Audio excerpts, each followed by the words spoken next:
I'll do one for you. I haven't really done anything but send. He's gonna finish the plan. Concrete floor, right? Looks Yeah. like a speaker. Because the plans you sent me are just those sections. I assume it's stucco. Yeah, I think we're gonna put some siding or something like on the front three little gables, just on the top. Oh, just to break it. Something. Yeah. I don't really like the veneer that much. It's like Mary doesn't want that really. So it's like, well, that's good. It's cheap, but we gotta put something there just Right. to not that we care too much, but Yeah, well, they make all kinds of siding. You know, they got that cottage lap stuff. yeah, that cool looking stuff. It's a little area. You can't cost that much. I would assume. You wouldn't think so. I won't cost you no more than stuff. Yeah, that I've got a couple bids of that. We'll talk to you soon.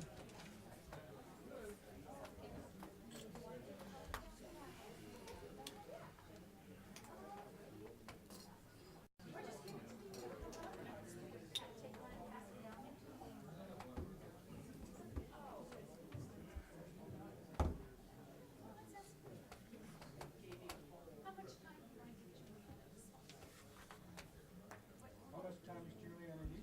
How much time do you want? That's a loaded question. 5 minutes? That's a loaded question. Is that too long? Is that okay? Have to run over. You don't get a haircut at all.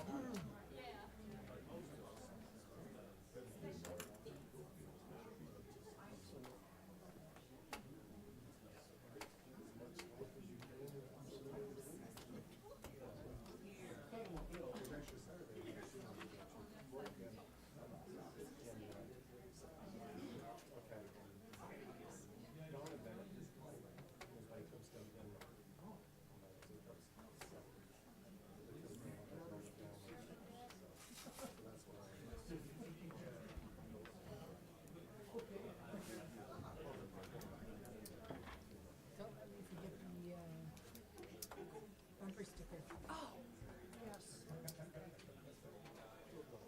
We're ready, huh? 6:02. I'd like to call the meeting to order. Would you please join me for the Pledge of Allegiance? I pledge Allegiance to the flag of the United States of America and to the republic for which it stands, one nation, under God, indivisible, with liberty and justice for all. Thank you.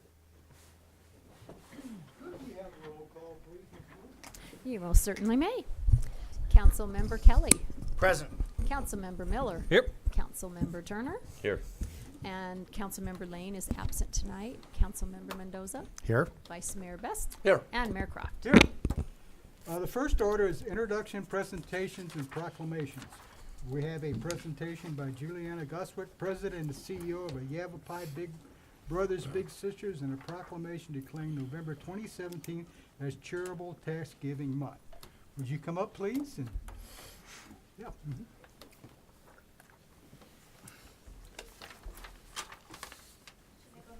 Sure. Okay, well, thank you all for allowing Yavapai Big Brothers Big Sisters here. I'm certainly among friends. I know many have been longtime supporters and advocates of the children we serve. And I would be amiss if I didn't point out that we have two of our bigs in blue in the back, Lieutenant Sean and Police Chief Wynn, who are brand new bigs in blue. Right now we have 54 police officers going into our schools once a week, having lunch, reading with the child, and sharing time. So there's many things that I love about Big Brothers Big Sisters, and among them is the new Bigs in Blue program. I've been with the organization for a number of years, since 2008 as a donor. I was the fund development director for the last almost 6 years, and now I'm very proud to lead the organization as president and CEO. Last year we served close to 650 children. We've been in the community for over 46 years, and over 11,000 children served. Much work remains. So Yavapai Big Brothers Big Sisters is very busy going into the schools and building relationships. We have a liaison program where we have people in the schools that are always referring children to our program. And we are always in need of bigs, as you know, Mayor. We've talked about Big Brothers Big Sisters being actively present and participating in Chino events. And we're hoping if you know of someone that could be a willing big to share a couple of hours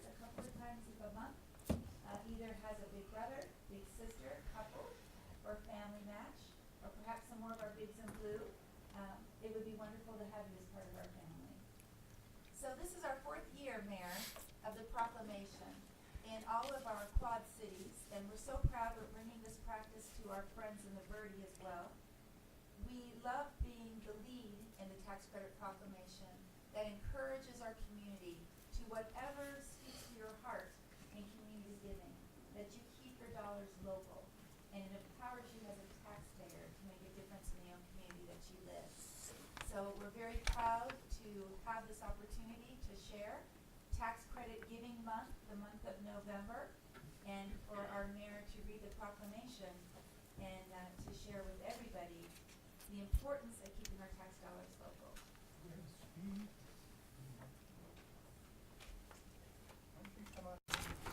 God bless.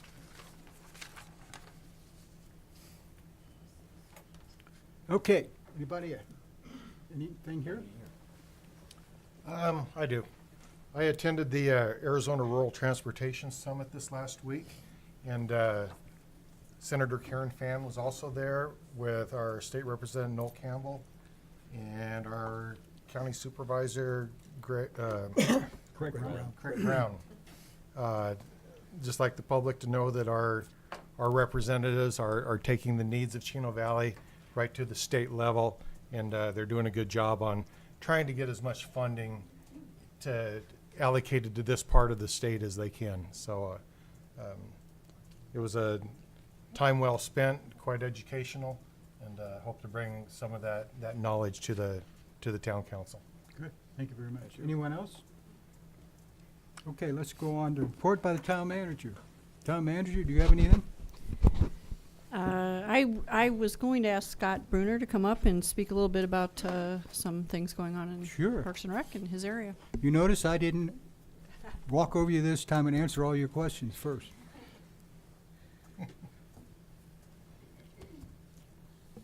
Hi, Scott, how are you today? Great. Evening, Mayor and Council. First, I'd like to report that the community center remodel is complete. All right. Yeah, that was a long one. And our recreation team has moved back into the community center last week. I'd also like to report that the Boys and Girls Club contract was signed finally today by Executive Director Gerald Shostak, and now it's all signed, sealed, and delivered and official. And the Boys and Girls Club will start to move into the community center gradually next week, and we've got both sides keyed off, so, you know, because they'll use their side and we'll use our side. So therefore, since the community center remodel is complete, we have set a date for a user group meeting, and Jamie will put that up for us here. Thank you. Appreciate that, Jamie. Thursday, November 16th at 6 o'clock, we encourage all groups to come prepared with questions and a preliminary schedule, including desired dates and time of use. So we're getting there. So this way we'll be able to open that up. They'll be able to come in, any user groups, and we'll take down your desired scheduled times. And I thank you, Mayor and Council. Thank you for Betcha. your hard Thank work. you. Great to have that thing done. Mayor, we're anticipating opening that up to user groups the first of the year. Okay. So we're looking at January 1st for that. Next on the report, we wanted to have our new Public Works Director, Town Engineer, discuss the Old Home Manor project.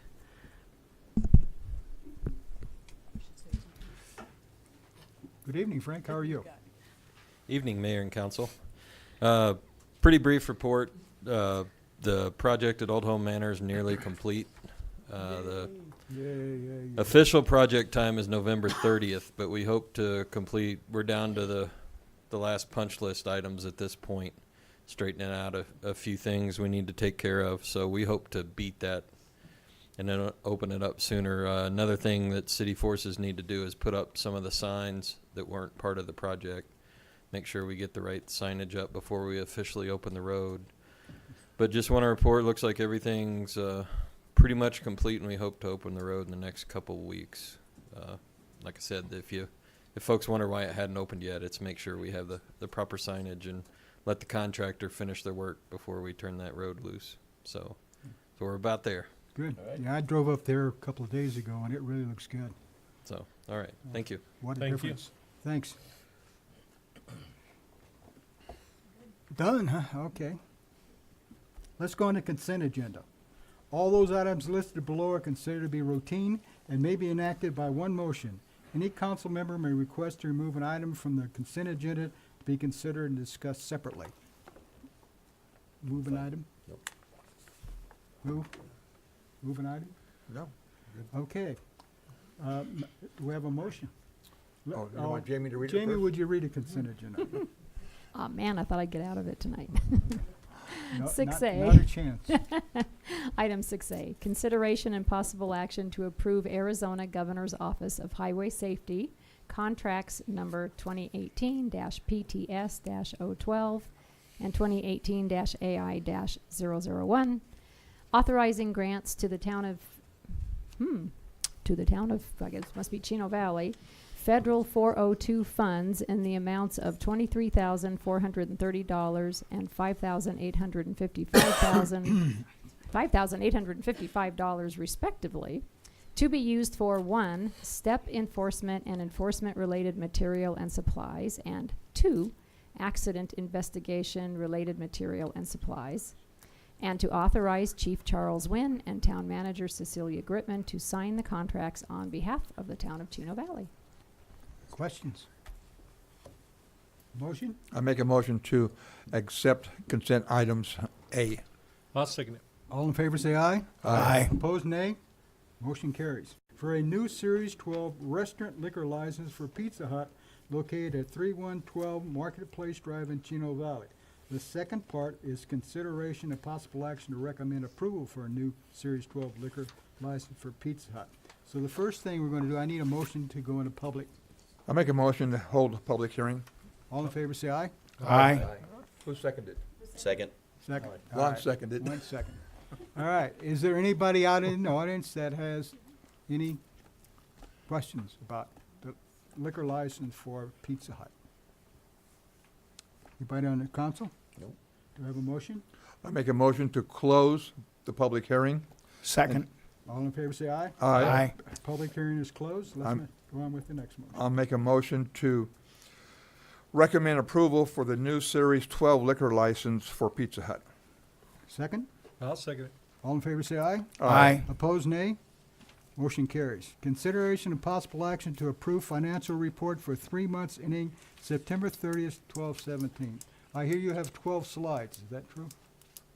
Well, I made a few extra for Councilmember Miller. Thank you. It's about that many, sir. Yes, sir.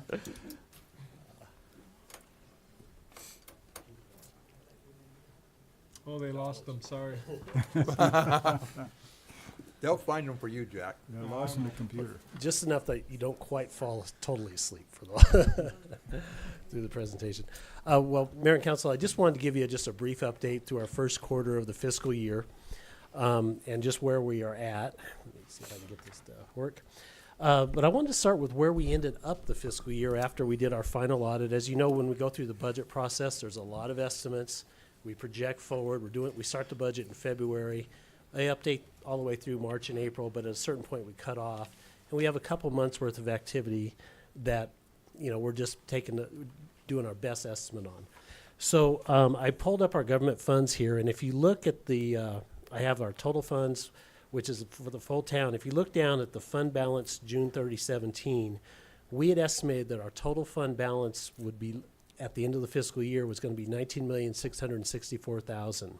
Well, after the audit, and this is all the funds, the enterprise funds and all the grant funds and stuff, we ended up with $20,792,000. So we started the year about $1.1 million better than we had anticipated with the budget. Wow. And the three governmental funds, and that's sort of our history since the way we've been budgeting very conservatively all this time. We've been doing this, and this allows us to build our reserves, of course. So the general fund ended the year with about $315,000 to the plus. The HERF fund, 314,000, and the capital improvement fund, 243. Now, the HERF fund was primarily because we pushed our chip seal into July and August, and you'll see the flip of that here in just a few seconds. But overall, very good, very positive for the town. Just in general, our general fund revenues are up, I believe, about 10%. And one of the things I did want to talk to you about is our retail sales are flat.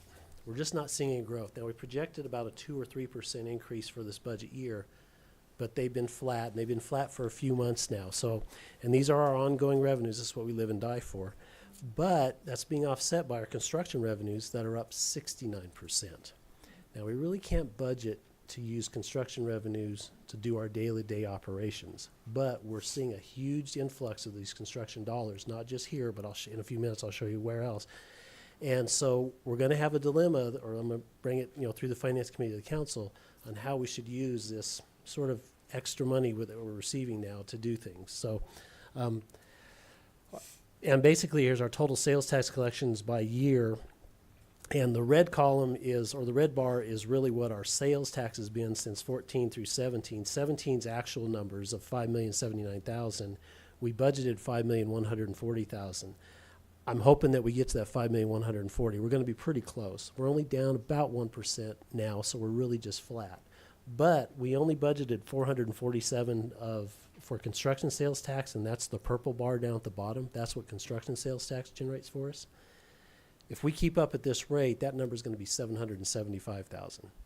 I'm sure it's not, but it's probably going to be $500,000 or $600,000. So we'll have $200,000 or $300,000 extra as we roll into next year's budget that we'll need to talk about and decide how we want to spend it. Of course, we have an unlimited places where we can spend the money. So, but it is an issue that, guys, we need to start thinking about whether we pay down debt, reduce the PSPRS liability, do a special project. I mean, it's something that we need to start discussing. Expenditures, we are down just a hair, a fraction of where we were last year. All the departments in the first 3 months, we've had no surprises so far. The HERF fund, this is where I said it would flip. As you can see, in fiscal year 17, we only spent $221,000, and that's the purple bar. And so far in fiscal year 18, we spent $361,000, and this is September to September, so through September. So that's because we did our last year's chip seal this year, plus we did the additional amount of chip seal also. Capital improvement fund, basically status quo. We're about right on. The increase in expenses is just a little more transfers into the general fund. The water enterprise fund. Let me get to that on this sheet. The revenues are up 53%, and we have about a 35% increase in just our water service fees, or what we charge folks for waters, but our buy-in fees have jumped 185%. So that's where you see the majority of this jump, and this is through September. Our sewer enterprise, it's the same thing. We had our sewer revenues are just we have 10% in our sewer service fees, so just a slight increase there. But we have a 540% increase in sewer buy-in fees. So again, construction-related revenues coming in. Now, what I did here is I just recapped where we were in September of 16, 17, and 18. The red being the water buy-in revenues and the purple being the sewer buy-in revenues. And you can see in 18 we had 0 buy-in fees for water, but 2 for sewer. In 17, 7, and 9, and already through September 17, just the 3 months of the fiscal year, we're at 20 with 20 water connections and 32 sewer connections. So this is what's generating all that extra income. The red line there signifies the amount above that was for the one commercial connection we had that paid over $100,000 to connect their facility. So we've had a huge influx of cash in both the water and sewer system related to these buy-in fees, plus just the normal service fees. So this chart I wanted to show, this is where we ended up in 16, where we ended up in 17, and this is where we are year to date in 18. And as you can see, we're definitely heading in the right direction. If this keeps up, we're going to eclipse 17 pretty quickly. So it's something we need to watch. I'll keep you guys posted on it. But, it's a positive thing, but it's also one-time revenue, so we need to decide how to use it. And what this is also creating is, as you know, both the water and sewer system were supplemented for several years by the general fund. And so at the end of every year, what I've charted out here, the red line is how much the water system owed the general fund, and the purple line is what the sewer system owed this general fund. And as you can see, by each fiscal year, except for last fiscal year in the sewer when we did the filters, we've actually been reducing that amount just with the amount of cash that's coming in. So when these funds get excess cash, they pay back their debt. It's sort of just automatically. We do it that way. So right now we owe about 1.2, the enterprise funds owe the general fund about 1.2 million. But if we keep up with this construction activity by the end of this fiscal year, it's probably going to be around 600,000. And another year of this, we're going to get down to zero. So we're sort of taking care of that problem just with this growth, which is a very positive thing. And besides that, I just wanted to show you all of our major revenues, and this is in the last page of your report. Everything seems to be clicking right along, and even, you know, in total, sales tax is doing a little bit better, but that's really because of the bump in construction sales tax. But all of our other major revenues, which make up a significant portion of our total revenues, they seem to be doing just right on budget. So with that, that's all I have this evening. If you have any questions. Questions? No questions. Questions? Questions? Nope, no, we're good. Thank you very much. Okay, sir, thank you. Excellent, good. Very good. I make a motion to approve the financial report for the 3 months ending September 30th, 2017. I'll second that. 2 seconds. Good. All in favor, say aye. Aye. All opposed, nay. Motion carries. Let's go on to item D. Consideration of possible action to approve ordinance number 17840, approving a zone change from AR5 agriculture residential 5-acre minimum to SR2 single-family residential 2-acre minimum. Zoning district for approximately 5.7 acres of real property generally located 744 feet south of the southeast corner of East Center Street and South Road 1 East at 185 South Road 1 East, and identified as Yavapai County Assessor's Parcel Number 306-25028. Owner Jeffrey Wilson, applicant Mayday Consulting. Mr. Lerma. Good evening, Mayor and Council. Before you have a request for a zone change, the applicant has submitted a request to change the subject property from agriculture residential 5-acre minimum to single-family residential 2-acre minimum.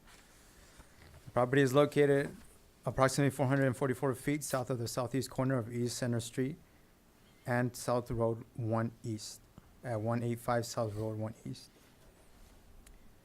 The property is that of 5 acres, 5.78 acres. It is has a land use designation of medium density residential, which is in conformance with the proposed zoning of single-family residential 2-acre minimum. So you can see here the subject property and the surrounding properties are made up of that of low-density residential. As we go further south, we have a medium-density residential, and we have commercial and public land to the west. As stated before, the purpose of the zone change is in order for the property owner to go forward with a lot split. He cannot go forward with a lot split unless he has the proposed zoning of single-family residential 2-acre minimum. And this is the proposal of the way the applicant wants to split the land after he gets the zoning. The property to the north is going to reflect that of 2 acres, and the property to the south is going to reflect that of 3 acres. The property to the south is going to create a flag lot. The UDO states that a flag lot, the creation of a flag lot cannot exceed, or the pot handle cannot exceed 330 feet, so that the property owner is well within those means. The new zoning, the property is going to abide by the new zoning, the new developments, the new development request of the single-family residential 2-acre minimum. It is not creating any non-conforming use structures. The existing structures will still abide by the setbacks set forth by those development standards. The item went before the planning and zoning on October the 3rd. The council with approval of that zone change, of that request zone change of SR2. The staff believes that the proposed zone changes will be fit for the surrounding properties. The single-family residential 2-acre minimum is going to create that as a transitional zoning between the AR5 to the west and the SR1 to the east. The applicant is here. If council or mayor have any questions or any questions you may have of myself. Questions? No, sir. Okay. Can I have a motion? I make a motion to approve ordinance number 17-840, approving a zoning change from AR5, agricultural residential 5 acres minimum, to an SR2, single-family residence 2-acre minimum, zoning district for approximately 5.78 acres of real property, identified as assessor's parcel number 306-25-002S. Do we have a second? I'll second. All in favor, say aye. Aye. Opposed, nay. Motion carries. Let's go on. Thank you, Al. Let's go on to item E. Consideration possible action action to approve ordinance number 17-839, approving the development plan for Chino Valley Town Center planned area development and rezoning approximately 25.63 acres of real property generally located 450 feet east of State Route 89, adjacent to and north of Road 1 South, from CL Commercial Light Zoning District to CL Commercial Light Zoning District with a planned area development pad overlay zoning district. 13.58 acres, which will be an active adult 55 park model community. Owner Jim Fletcher, applicant Granite Basin Engineering. Good morning. Hi, how are you this afternoon? Fine, Mayor, thank you. Thank you. And, Mr. Commission, Sanks? or Council, excuse me. We have as well prepared a brief PowerPoint presentation for you so we can go through the slides. And generally the PowerPoint, of course, follows the items in your staff report. So we'll go ahead and get started. You have seen this item a few months ago in your study session. It was pretty similar in nature. There's been a little bit of movement in the request for both the RV portion and the park model portion in regards to the boundaries as well as the unit count, and also in terms of the initiation of a kind of a phasing plan as Mr. Fletcher plans out the development of the site. Just a kind of a visual reminder of exactly where this property is. Of course, it's about 450 feet east of State Route 89. It's just behind the Days Inn and the National Bank of Arizona. That entire property, including the Days Inn and the bank, was zoned CL back in 2005 or 6-ish. And now at this time, they're keeping the underlying base zoning of commercial light. They're just adding the planned area development overlay to allow for the RV park portion as well as the park model portion, which are allowed uses subject to the PUD overlay. Property descriptions listed there. There's a number of parcel numbers that will likely be joined through a lot combination or final plat in the future. Again, it's 25 acres and it's currently all vacant. What has been done on the adjacent perimeters of the property are numerous site improvements. I'm sure, hopefully, many of you are familiar with the property. As part of Mr. Fletcher's original zoning approval several years ago, he also received a retail sales tax incentive rebate for the construction, for the extension of Chino Valley sewer lines, almost a mile's worth, water lines, but those were for Prescott Water, as well as numerous right-of-way improvements, which include the improvement of Johnson Farm Lane, Fletcher Court.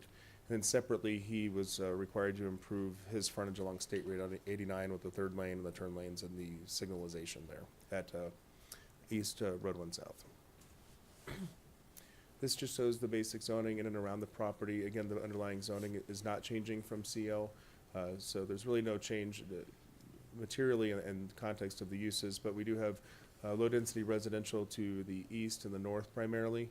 And then he's, more or less surrounds himself to the west. I'll get into it a little bit further later, but because of this juxtaposition of commercial zoning with large lot or, rural residential, He is proposing a 6-foot masonry wall to be built with the first phase of the project to help buffer that. And that was also requested by the church and other surrounding property owners earlier in the process. We had last time briefly spoke upon what had been approved in the past for the project. The development plan, or I should say the conceptual plan that's shown there on the left, was presented to the council at the time of the commercial light zoning adoption, but it was not attached to the zoning ordinance as a required development plan. It was more of a contextual or reference exhibit. So this was the underlying or the initial concept that Mr. Fletcher had hoped for the property. As you can see, there's a number of smaller retail boxes in and along State Road 99, and then in the back he'd hoped for a large box retail user, and then a 300-unit multifamily apartment complex on the east portion where it's in the brown buildings. He's been trying to market the property for some time. He did do the improvements, has been unable to sell beyond just the hotel and the bank. And so he's come up with a new development plan that he feels is more viable within the framework of the zoning that's allowed. And so we'll get into the 4 components of what he'd like to change. But it's worth noting that the remaining commercial lots, let me see if I can back up to the aerial. The remaining commercial lots that kind of in and around the Days Inn and the National Bank of Arizona are going to remain and be marketed for commercial purposes, hopefully retail development or otherwise. It's just the portion to the east that's changing, at least proposed to be changed. And the development plan here is kind of small. I'm going to bring up the PDF that's larger so we can zoom in on it. But there are 4 new components. So we've got a kind of a continuum of care proposal that Mr. Fletcher's proposing. That's in regards to, when I say continuum of care, it's different stages of like retirement towards assisted living. So in the immediate corner, I don't know if this little clicker's on or not, but I don't think it's on. Anyways, the yellow, what's that? I was going to use the laser pointer if it's possible, but I don't know if you have it. I can use the mouse just to kind of circle it. We've got it. It's right here. So this portion up here is proposed to be what we call, it's an RV park, and it's not age restricted. It's going to be all ages, but it is an RV park that can have rentals daily, weekends, weekly, monthly, and they can stay for as long as they'd like. The exact site design has not been determined yet. It'll be done through the site planning process. There may be pull-through spots throughout, but the intention here through the zoning case is just to establish the maximum number of RV units that would be allowed, and the proposal is 86. The blue portion here is the park model concept. As you know, those can be anywhere from 400 up to 1,100 square feet, but I believe these would be the somewhat smaller park models, so 400 to 800 square feet, because these are going to be somewhat smaller parcels than what you saw in the West Meadows development, I believe it was last month or the month before, where they're using much larger park model spaces. This is going to be a bit more compact design. It's commercial property. It's just off the 89, so it makes a bit better sense to do more compact. And then this is the assisted living portion. The intention is to market and partner perhaps with an assisted living developer and management company. So that's kind of being held out. We don't have a number of units on that, nor do we actually evaluate assisted living projects on the number of units. It's just an allowed use in commercial light.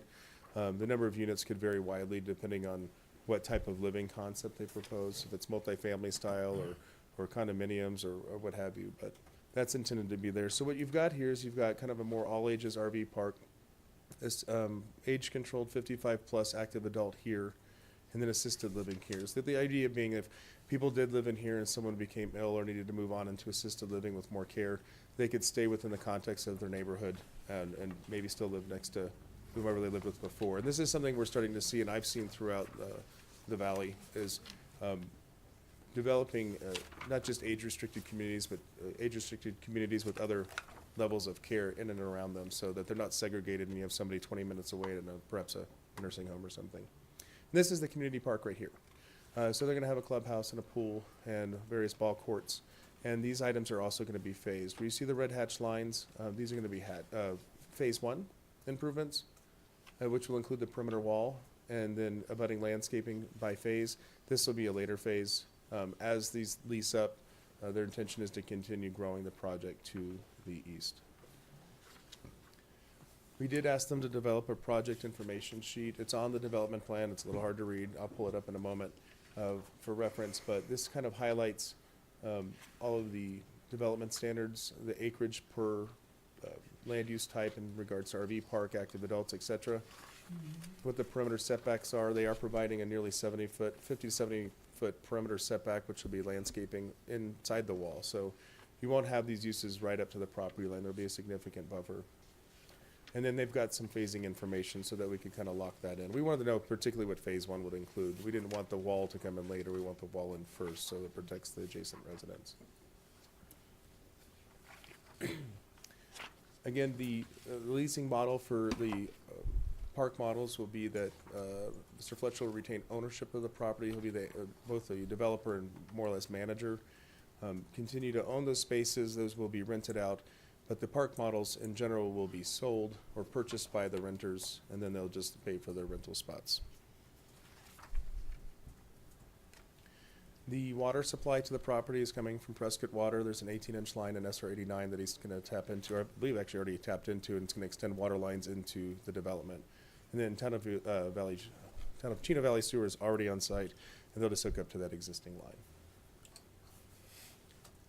Project history, just kind of coming full circle. I know you've seen it at your, these are the technical and feasibility review meetings with staff. You can see it's kind of been under review since nearly the beginning of the year. It's gone through the study sessions in August with P&Z and council. There's a neighborhood meeting on September 11th. We had some neighborhood turnout. That's where we talked about the wall. And then we took the project forward to P&Z just recently earlier this month. We added 3 conditions as mitigating efforts for the planned area development overlay, and that would include ensuring not just that the development plan showed the 6-foot wall, but that we actually itemize them out as conditions in the ordinance that a 6-foot wall would be required on the northeast and south property lines of the project. At the time of P&Z, the park model units were at 240 units. We revised those lower to 200, and we had a small adjustment to the wall along Road 1 South to, preclude them from violating any site visibility triangles for westbound traffic on Road 1 North, and that was it. The P&Z did recommend approval unanimously. So I'm going to go ahead and pull up the development plan as well. It's here, 1 second.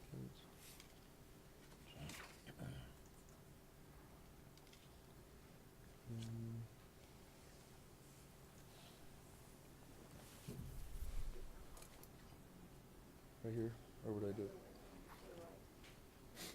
I always forget which one. Oh, this one. There we go. Okay. Wonderful. I'd be happy to answer questions, and of course the applicants here, Davin with Granite Basin Engineering, as well as the property owner Jim Fletcher, are both here. Questions? Questions? No. Questions? I think we had a study session, we figured it all out. I think we've seen this before. Yes. Yeah. Corey, you have a question? Yes, I do.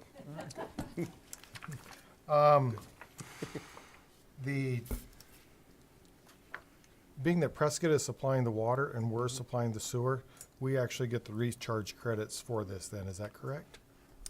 I'd have to defer. We did discuss this, Councilmember Mendoza, I think we brought it up, I believe we do get the recharge credits, to say is nodding her head. Okay.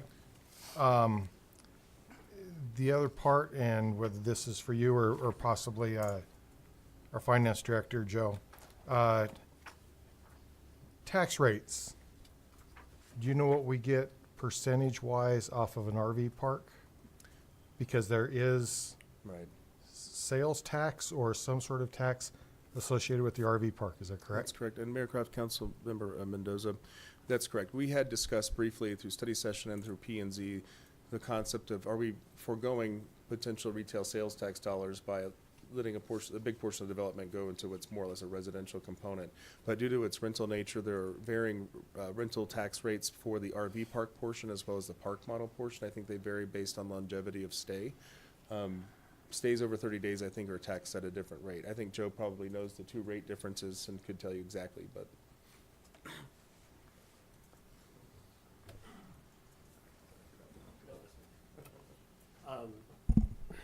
It's 3% for the long-term rental. For just, the park model rentals are gonna be month to month to month, so it'll be 3% rental, and that is 4% for the transient rental.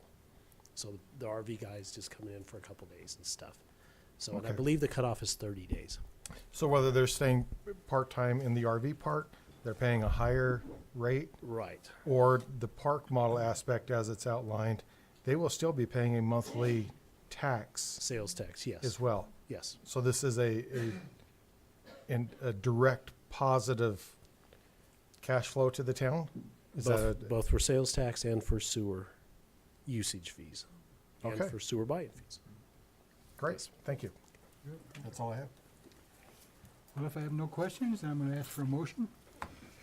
I make a motion to approve ordinance number 17-839, approving the development plan for the Chino Valley Town Center Planned Area Development and rezoning approximately 25.63 acres of real property generally located 450 feet east of State Route 89, adjacent to the north of Road 1 South, from commercial light zoning district to commercial zoning district with a planning area development or PAD overview zoning district.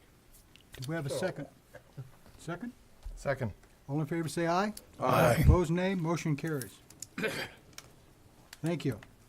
Let's go on to item F, consideration of possible action to approve ordinance number 17-834, amending the Chino Valley Town Code, Title IX General Regulations, Chapter 19 Animals, by amending the following sections: 90.02 definitions, 90.03 injury by vehicle, 90.04 stray dogs, 90.05 dogs at large, designation as aggressive dog, 90.6 impoundment of dog, destruction, emergency assistant, 90.07 power and duties of the animal control officer, 90.08 license fee for dog issuance of tags, records, penalties, 90.09 anti-rabies vaccination, vaccination license standards, 90.10 wearing license tags, 90.11 handling of biting dogs, responsibility for reporting dog bites, 9012 nuisance barking, 9013 unlawful interference with officers,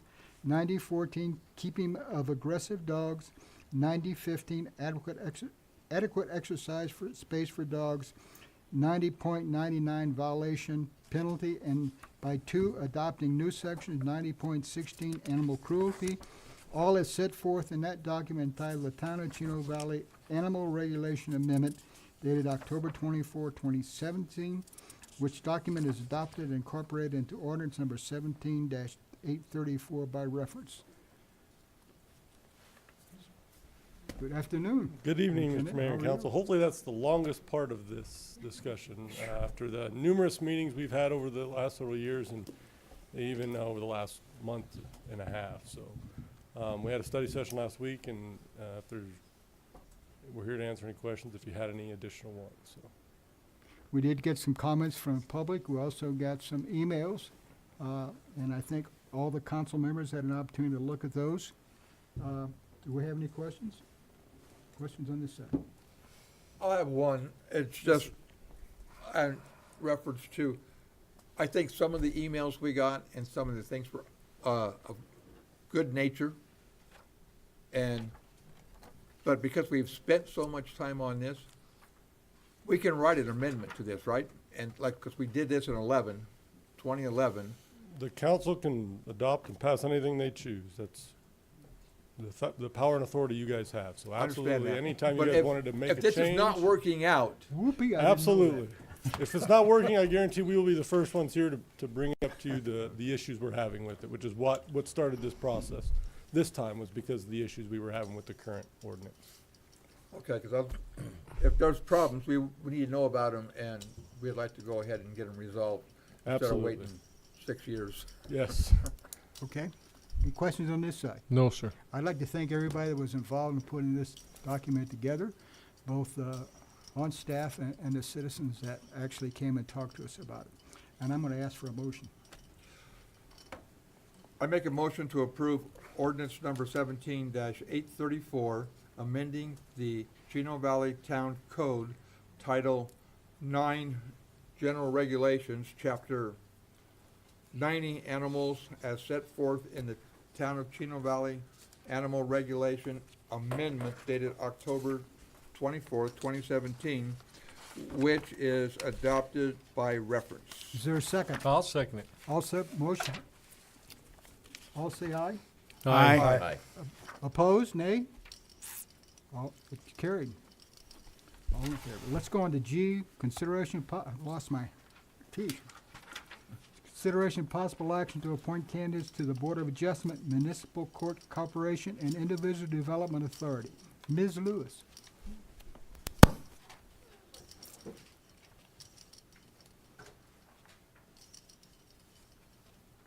Good evening. We just had a couple of positions still yet to fill after we filled most of them a couple of months ago. We just needed a alternate for the Board of Adjustment, and Gwen Rowich, who has served in that position for the last year, agreed to do it again. And then we've been trying to get our Industrial Development Authority and Municipal Property Corporation to have a meeting, and we didn't have enough people on the board to have a meeting, so we have Beverly Duffy, who has served on IDA, Industrial Development, who is willing to serve on MPC. So if we appoint her today, then we'll have a quorum. But the bylaws also state that we can appoint a council member. And our town attorney strongly advised us to try to have our full 5 seats before we have our meeting. So if there's somebody on the council who would be interested in serving on that board, we plan to have a meeting on Thursday at 9 o'clock. In the morning? In the morning, yeah. We wouldn't do it at 9 o'clock at night. I would Yikes. That works for I would me. prefer one of the long-term. Yeah, somebody who can stay on it for, well, one of the positions. Sorry, but explain to me what this committee is. Okay, I don't know. I may pass this on to Phyllis. She probably has it a little more straight in her head. Yeah, Mayor and council members. The IDA stands for Industrial Development Authority. And basically it is a separate entity from the town, but it's governed by the town. And it is a funding mechanism for private development, okay, private industry. And the private industry basically can go through the IDA to get funding for their project. The MPC is the Municipal Property Corporation, also a separate entity from the town, but related to the town, and it is a funding mechanism for town projects. So it can be used as an example. It issues bonds and gets funding from rural development for projects like sewer plants, sewer infrastructure, things like that. We have in Miami, and basically the Municipal Property Corporation holds the properties, so they would own the sewer plant and lease it to the town. That's the kind of thing that works. That's what generally for Chino Valley, I don't think they have their meetings more than once a year. Right, all we've had for many years. MPC really had their last working meeting in probably 2010. So it's been a while. And then we retired the bonds in 2015. So there has been no activity since then. And the IDA was formed to bring a pipeline from Paulden to here. And they were formed to work on that project. And then when the recession hit, everything just came to a stop. So it was formed in 2002, but nothing ever came of it. So other than the annual meetings, that's all they've had as well. Mr. Miller, would you? Yeah, I did. I would be interested in it, yes, but I can't make Thursday. Okay. We were talking about maybe postponing it to next Wednesday, but it would also be at 9 in the If I had a morning. week's notice, I could make it happen. Okay, so we might. If you would please postpone that, I'll appoint Mr. Miller to that committee. Okay. Thank you, Mr. Miller. You're welcome. All right. Thank you. Okay, let's move on. Just one recommendation. We need to vote. Yeah.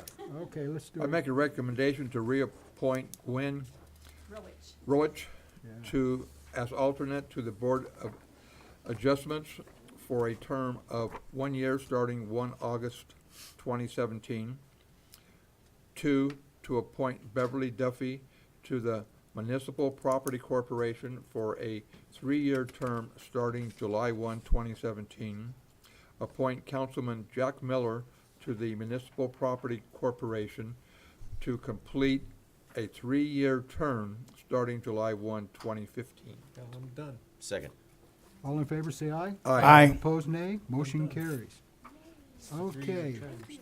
I take care of you, Ms. Lewis. Executive session. Council may vote to recess the regular meeting and hold an executive session which will not be open to the public for the following purposes. We have 2 items. I'm going to read both items, and when we go into executive sessions, we'll deal with both these items before we come out again.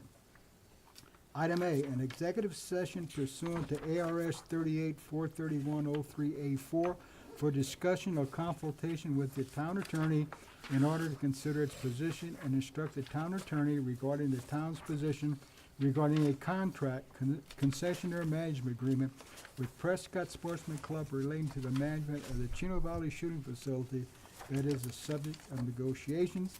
Item B is an executive session pursuant to ARS 38-431-03A3 and 4 for discussion or consultation with the town attorney for legal advice in order to consider the town's position and instruct the town attorney regarding the town's position in pending or contemplated litigation or in settlement discussions conducted in order to avoid or resolve litigation in the manner of demand from J.L. Wilmore for the town to level his property.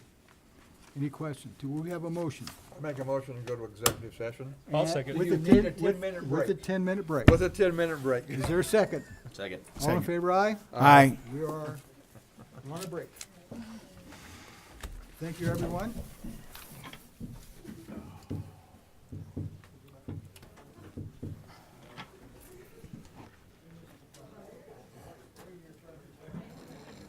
I think they're all PO'd at the dog ordinance, so they left. Now, Mayor? No? I'll make a motion to adjourn. Let's- yet. Oh, damn it. We are back in executive session. We had discussion with our attorney and given our attorney direction on items A and B on the executive session. Make a There's been motion no to adjourn. action taken. There's a motion to adjourn. Second. All in favor, say aye. Aye. We're adjourned. Thank you, everyone.